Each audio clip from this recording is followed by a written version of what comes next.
lesiones traumáticas del hombro y de la cintura escapular. Ya lo habrán visto, me imagino, en YouTube, porque he colgado. No me pagan derecho de autor, así que normal.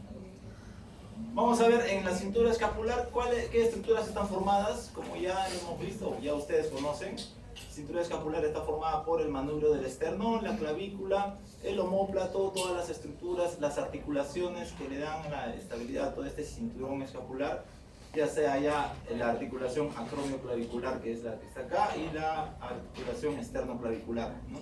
Acá no tiene nada que ver la articulación glenohumeral, sino todo lo que está alrededor de la cintura escapular. Vamos a ver qué lesiones o qué traumatismos van a haber. Dos fracturas, tanto de clavícula como de omóplato, y dos luxaciones, las que ya mencioné, de la esternoclavicular y la de acromioclavicular, ¿ya? Y de por sí en el hombro van a haber distintas articulaciones. Ya les mencioné la acromioclavicular, esternoclavicular, glenohumeral. Y por el otro lado también está, que no es articulación, no tiene carilla articular, pero sí tiene un movimiento de rotación, traslación, que es la articulación escápulo-torácica, ¿ya? El primer tema va a ser las fracturas de la clavícula. Como ustedes saben, anatómicamente la clavícula tiene una forma de una S itálica. La parte central es más estrecha, es más diaficiaria, digamos, la que más se fractura. Como ustedes ven, 80% de todas las fracturas de clavícula son en la parte media. La parte externa es un poco más ancha, se articula con el acromio en esta zona. Es la segunda en frecuencia en fracturarse, hasta un 15%. Y por último, la parte medial, que se articula con el manubrio del esternón. Las fracturas son menos, ¿no? Hasta un 5%, ¿no? Hay estructuras que vamos a ver más adelante que se insertan en la clavícula, que cuando hay fracturas la van a desplazar. Parte vascular, debajo está la arteria subclavia, que es una de las principales. Es una lesión más frecuente, el 5 a un 10% total de todas las fracturas de todo el cuerpo, ¿no? Mayormente, ¿en quiénes se dan? En los niños, pacientes jóvenes, cuando se caen, cuando hay fracturas, accidentes de tránsito, accidentes deportivos, accidentes domésticos, por un impacto directo sobre el hombro. Pero más que todo, en el hospital vemos que cada cierto tiempo, cada día, digamos, hay una interconsulta por las fracturas neonatales, por los niños cuando nacen, ya sea por las maniobras que el ginecólogo hace de Christeller o porque hay una distocia de hombros.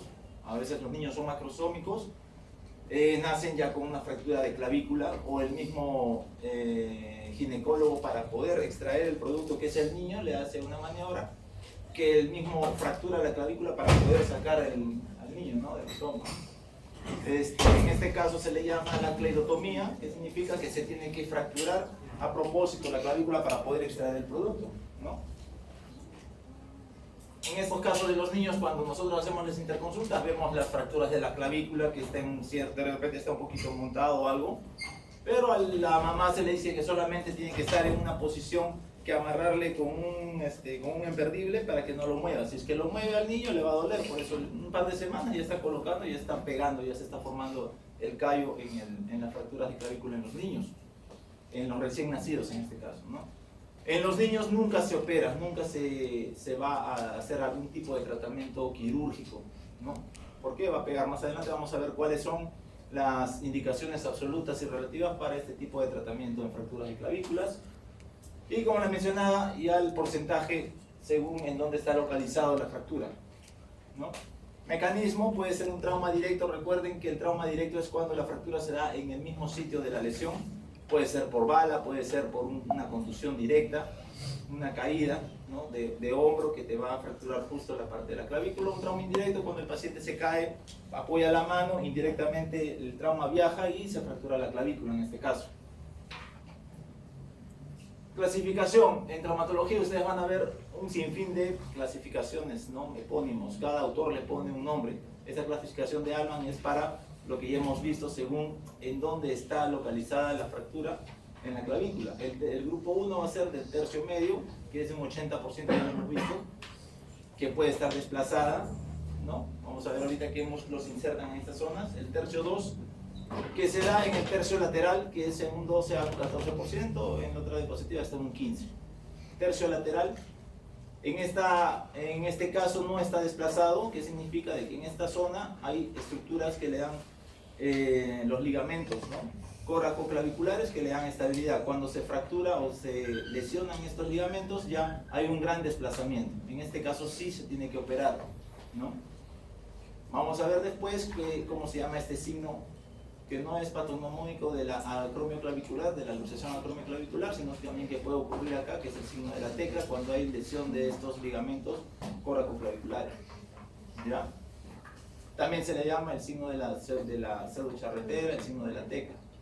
Se da en el tercio lateral. Dentro del tercio lateral también hay una subclasificación, que es la clasificación de NIR. ¿Ya? Después lo van a ver también en las fracturas de húmero proximal. NIR tipo 1, que te dice de que la... Ya no sirve eso. Se fue la pila, cómprale. NIR 1, que te dice que hay una fractura del tercio distal de la clavícula que no está desplazado, el tratamiento es conservador, ¿no? Así como está acá. Se conservan estos ligamentos, ¿cómo se llaman? Coracoclaviculares, nombre propio, conoide y trapezoide, ya se lo saben. ¿Y este cómo se llama? Coracoacromial, ¿no? No interviene acá en la estabilidad, pero sí estos dos de acá. NIR 2, ¿qué significa? Que cuando hay una fractura del tercio distal ya están rotos estos ligamentos, se comporta como una luxación acromioclavicular, hay un desplazamiento, está el signo de la tecla, lo baja y eso sube, y esto se tiene que tener tratamiento quirúrgico, ¿no? Y el NIR 3 ya son fracturas que van hacia la articulación, que pueden dejar algún tipo de secuela, en este caso una artrosis postraumática, porque ya al haber una fractura en articulación tiene que tener acá una estabilidad absoluta, digamos, ¿no? Y también en algunos casos pueden ser en la operación, ¿no? Por último, el grupo 3 de Allman, que es las fracturas del tercio proximal, son menos, en un 5%. En algunos casos pueden estar desplazados, pueden irse hacia posterior y son casos más graves. Nunca se ha visto, nunca lo he visto. Solamente para mencionarlo, ¿no? Desplazamientos, según en donde esté. Si hay una fractura en el tercio medio, ustedes siempre, o en algunos casos, lo van a ver desplazado. ¿Por qué? En la parte proximal, quien se inserta el esternocleidomastoideo, al haber una fractura, entonces lo levanta la parte proximal, ¿no? El trapecio se inserta en la parte posterior, lo va a jalar hacia atrás la parte distal de la clavícula, el peso del hombro y también el músculo subclavio o el pectoral menor también va a bajar la zona o la parte distal de la clavícula, por eso que se desplaza la clavícula. Y como ya les dije, si es que hubiera una fractura que no está desplazada, solamente el tratamiento es conservador, la clavícula pega normalmente, ¿no? Pero si está un poco desplazado hacia arriba, entonces se puede colocar un vendaje en 8, ¿para qué? Para que el hombro se vaya hacia atrás. Al irse para atrás, entonces la clavícula solamente va a pegar por alineación, no necesita algún tipo de tratamiento quirúrgico. Al mandar los ojos para atrás, entonces la clavícula se alinea y ahí puede pegar sin ningún tipo de tratamiento quirúrgico. Ya después vamos a ver ahorita las indicaciones absolutas. Como les dije, si el paciente tiene una fractura, digamos, de tercio distal no desplazada, o de repente una fractura del tercio medio no desplazada, tratamiento solamente es inmovilizador de hombro con cabestrillo, mínimo un mes. Y en estos casos, todas las patologías de hombro, que ya sean de fractura de húmero proximal no desplazado, de luxación acromioclavicular, o una simple contusión, o una lesión del manguito rotador, el tratamiento siempre va a ser inmovilización menos de un mes, porque si tú lo dejas más de un mes, entonces el hombro se puede congelar, se puede haber una capsulitis adhesiva. Al mes, al paciente, cualquier patología que tenga, tienes que mandarlo a terapia física. Tiene que hacer movimientos pendulares, tiene que hacer movimiento en flexión, en abducción, en extensión, para que no se le vaya a formar una rigidez en el hombro, ¿no?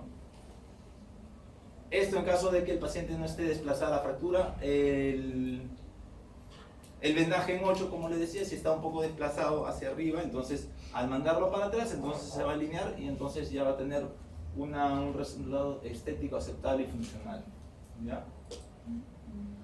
La inmovilización en 8 no hay que hacerlo con venda elástica, porque la venda elástica a veces te puede comprimir todo lo que es el plexo braquial. Mejor hacerlo con unas vendas de tela o otro tipo de vendas que no necesariamente tienen que estar comprimiendo este plexo, ¿no? Para mandarlo hacia atrás. En algunos casos, algunas complicaciones de la fractura de clavícula, más que todo en el tercio distal, puede haber la pseudoartrosis debido a ¿qué? A una mala fijación interna. Si es que uno lo fija mal o de repente hay una inadecuada inmovilización, puede ocurrir esto de acá, ¿no? Si peor, hay un desplazamiento, hay una lesión de los ligamentos coracoclaviculares, hay un desplazamiento, entonces puede ocurrir esto que es la pseudoartrosis. Es un poco común, pero se dan en algunos casos, ¿no? Entramos entonces en lo que son las indicaciones quirúrgicas absolutas. Cuando hay un acortamiento, es decir, si la clavícula se acorta, se achica más de 2 centímetros, entonces tenemos que hacerle el tratamiento quirúrgico para alinearlo. ¿Por qué? Si no va a quedar un hombro más corto que el otro y va a tener alguna secuela. Cuando son fracturas expuestas, como en cualquier otra fractura, siempre el tratamiento es quirúrgico. Así también cuando hay una inminente interrupción, como la fractura o la clavícula está prácticamente debajo de la piel, cualquier punta, digamos, que queda de la clavícula que está horadando la piel, vemos que está ahí a flor de piel nomás una puntita que a los días se puede horadar, entonces es una inminente interrupción. Mejor operarlo antes de que el hueso se exponga. Cuando hay compromiso vascular también es una indicación quirúrgica absoluta, pérdida neurológica progresiva, por de repente hay una lesión del plexo braquial. Cuando hay fractura patológica con parálisis del trapecio, una disociación escapulotorácica, un tercer fragmento verticalizado que se está yendo hacia la pleura que puede penetrar de repente el pulmón. En algunos casos unos toman el hombro flotante como también una bilateral, como si fuera una relativa, una absoluta. En este caso lo hemos tomado como si fuera una absoluta. ¿Ya? No va a entrar ese caso en las preguntas, los demás sí. Y una fractura del tercio distal de la clavícula que se comporta se comporta como una luxación acromioclavicular, es decir, que está desplazado, ¿no? Ahí sí hay que operarla cuando está desplazado en una del tercio distal, para evitar la pseudoartrosis más que todo, ¿no? Relativas cuando el desplazamiento, o sea, está abierto más de 20 centímetros, ya les dije, más de 20 milímetros, ya les dije que llevando el hombro atrás, solamente lo alinea la fractura y la fractura pega, ¿no? Cuando hay trastornos neurológicos, enfermedad de Parkinson, un traumatismo encefalocraneano, deformidad clínica evidente, o cuando hay consolidación viciosa o de repente una pseudoartrosis, más que todo cuando es clínica, ¿no? Cuando tiene clínica o síntomas, entonces se le puede hacer una indicación quirúrgica relativa, pero si no tiene sintomatología, entonces ahí no puede quedar. Relativa significa que si quiere se opera, si quiere no, igualito el paciente va a quedar, digamos, relativamente bien, pero las otras sí o sí se tienen que operar, ¿no? Como les decía, en la parte estética también, si el paciente desea, digamos, operarse, se opera, pero al final la placa va a quedar siempre en contacto con la piel. Si el paciente es delgado, de repente la placa se va a sobreponer, se va a ver ahí la placa, ¿no? El paciente después cuando lleve la mochila o algo le puede molestar. Operando o no operando, igual va a dejar alguna, digamos, malformación o algo estético, ¿no? Porque si no se opera, se forma ahí el callo, puede quedar un poquito angulado, pero lo importante es la función, no la estética. Si se forma el callito ahí, el paciente, bueno, puede hacer sus cosas, pero si es que se opera, se pone la placa, igual en un año y medio se tiene que volver a sacar la placa, es otra operación, igual va a quedar la cicatriz de la operación, ¿no? Fracturas de clavícula, como les mencionaba, del tercio medio, muy frecuente en niños nunca se va a operar, no solamente su cabestrillo o de repente su vendaje en 8 cuando es muy multifragmentado, también un tratamiento ortopédico nomás, no importa, ya les dije ya cuándo se debe operar, cuándo son las indicaciones absolutas. Caso clínico, por ejemplo, de este paciente que tiene una fractura que está más o menos desplazada un par de centímetros, si quiere se opera, si quiere no, si es que nosotros le hubiéramos puesto su vendaje en 8, de repente se alinea y quedaba bien, con un poco de repente de consolidación viciosa, un poco de deformidad, pero el paciente optó por operarse para que quede alineado, ¿no? No hay ningún problema, es una indicación relativa. En este caso, una imagen de un paciente que se ha operado, tenía una fractura del tercio distal, nunca se operó, hizo una pseudoartrosis, ¿no? Después de 6 meses recién se ha operado y ya está pegando. ¿Por qué? Porque tenía que colocarse en su sitio, ¿no? De repente tenía dolor, tenía síntomas de pseudoartrosis, entonces mejor operando, ¿no? En este caso, paciente femenina, accidente de moto, una fractura del tercio distal que está un poco desplazado. Ustedes como le ven ahí, no llega a la articulación, pero sí se comporta como una luxación acromioclavicular. En este caso solamente se le pasó 2 clavos Kirchner con un alambre, se le echó un obenque y ha quedado aceptable, ¿no? Esta es la forma de la clavícula, ya abajo, ¿no? Igual, femenina 60 años, caída de escalera, es una NIR 3 porque llega a articulación, ¿no? O sea, es una Alman 2 porque es el tercio distal, y es dentro de la Alman 2 es una NIR 3 porque llega hasta la articulación. Se le ha puesto una plaquita que es bloqueada, preformada para clavícula distal, donde han entrado los tornillos bloqueados, tanto distal como en la parte dificial, y quedó mejor, ¿no?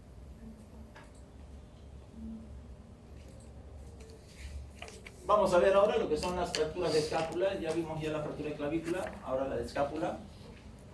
Son poco frecuentes, asociados a traumas de alta energía. Son pacientes de repente que se caen de altura, pacientes que tienen gran politraumatizado, accidentes de tránsito, moto, caídas de altura, que no solamente van a tener digamos, lesiones asociadas, porque para que se fracture la escápula tiene que, digamos, haber algún tipo de lesión a nivel pulmonar. De repente puede haber una contusión pulmonar, una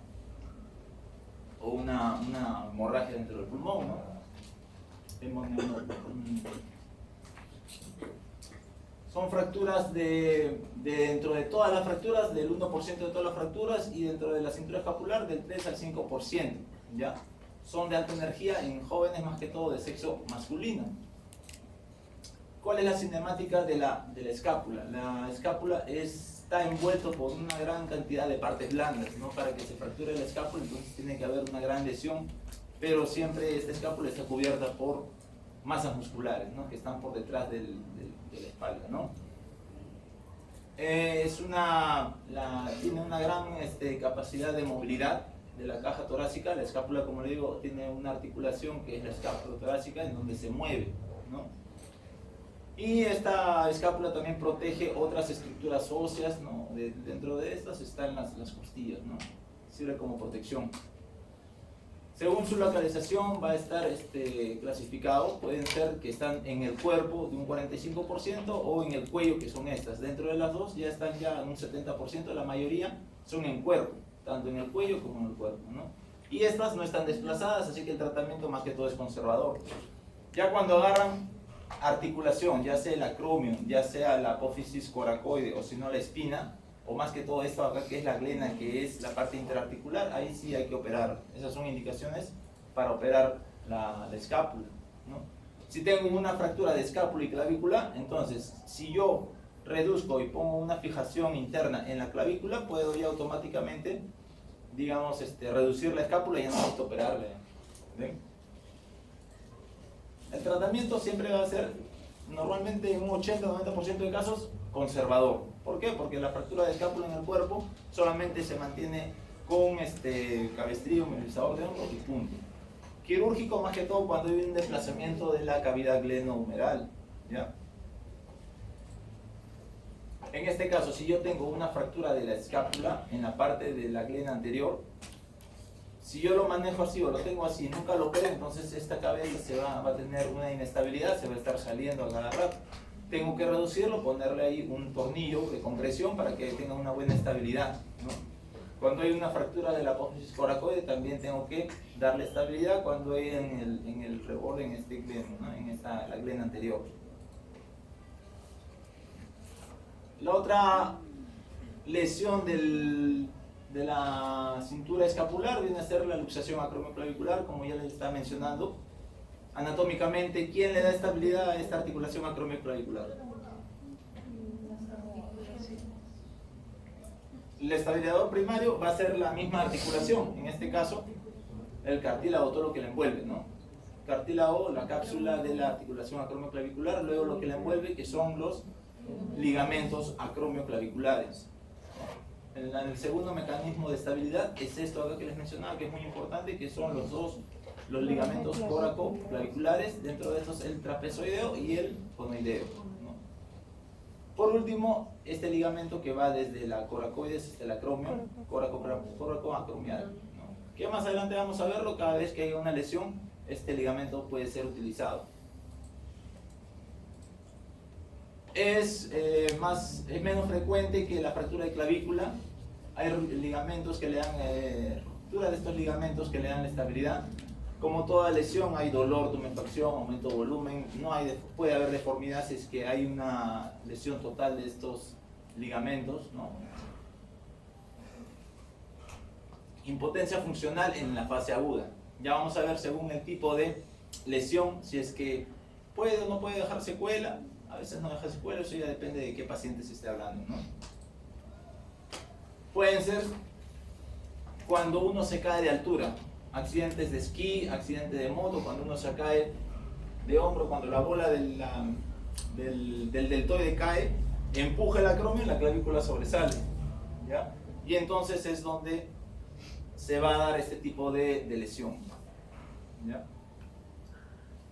Diagnóstico diferencial, como les decía, con las fracturas del tercio distal de la clavícula cuando hay una lesión de los ligamentos que le dan estabilidad. Siempre en los dos puede haber el signo de la tecla o si no el signo de la pseudocharretera. En la radiografía, ¿cómo es que vamos a verlo? Siempre pidan, bueno, el diagnóstico inicial siempre va a ser clínicamente, ¿no? Ustedes van a ver, le dicen al paciente dónde le duele, el paciente te va a señalar justo acá en esta zona.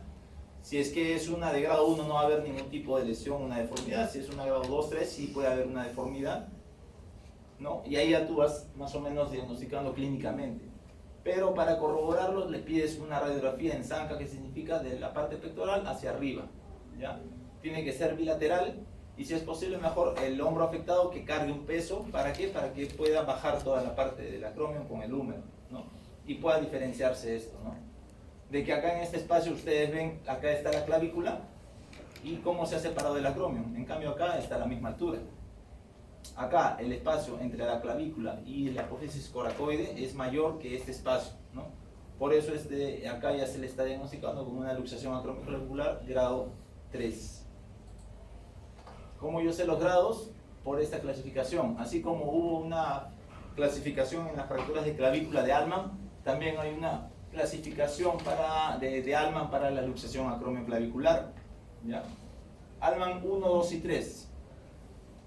Allman 1, ¿qué te dice? De que es un esguince acromioclavicular. ¿Qué significa un esguince? Estos ligamentos se han estirado, puede haber micro traumatismo, pero no está roto, ni tanto la articulación acromioclavicular ni los ligamentos que están alrededor. Tampoco hay una lesión o una ruptura de los coracoclaviculares, ¿no? Es un esguince nomás. Allman 2, que te dice que ya hay una rotura de esta articulación, de esta cápsula con los ligamentos, pero los coracoclaviculares todavía se mantienen, ¿no? Puede haber un desplazamiento de hasta un 50%. En estos dos casos tiene que ser tratamiento conservador. Ya cuando es un Allman 3, ¿qué significa? Que hay una rotura total de la articulación acromioclavicular como los ligamentos coracoclaviculares, ¿no? Ya hay un desplazamiento mayor, ya se desplaza más. En este caso ya el tratamiento es personalizado, si es que se quiere operar el paciente, dependiendo del caso, ¿no?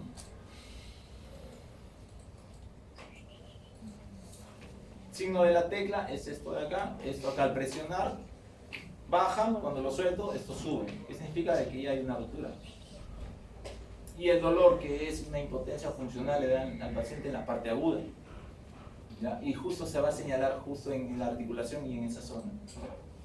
La otra es la clasificación de Rocco, que también es importante que conozcan. Es la misma de 1, 2, 3, 4, 5, 6. Las tres primeras es igual que Allman. La 1 es un esguince, la 2 es una ruptura del